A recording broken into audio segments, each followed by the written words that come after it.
They're off in the Longines just a game. Celestine and Dickinson started well. Sassy little Lila goes up on their outside to grab the lead, and she speeds off to a length and a half early advantage. Celestine taken hard in hand by Jose Ortiz to sit second up the backstretch, and then it's Dickinson in third. Harmonize goes up on the outside fourth. Roca Rojo in a bit of traffic there and hard to settle. Prize Exhibits down on the inside.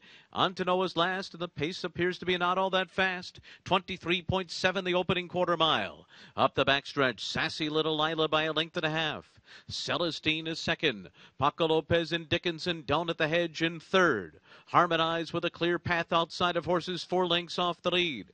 Mike Smith and Prize Exhibit saving all the ground, 5.5 behind, racing for the turn. Roca Rojo next. Antonoe is last as Sassy Little Lila runs a 46.92 half mile and heads into the far turn with a length and a half lead on Celestine. Dickinson is third on the inside. Harmonize goes up on the outside. Prize Exhibit, Roca Rojo. Antonoe still at the back of the pack.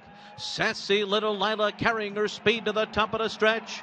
Turning for home in front here, and they're into the stretch with Sassy Little Lila and Dickinson 2 lengths behind her. Celestine just bumped with Dickinson a furlong out.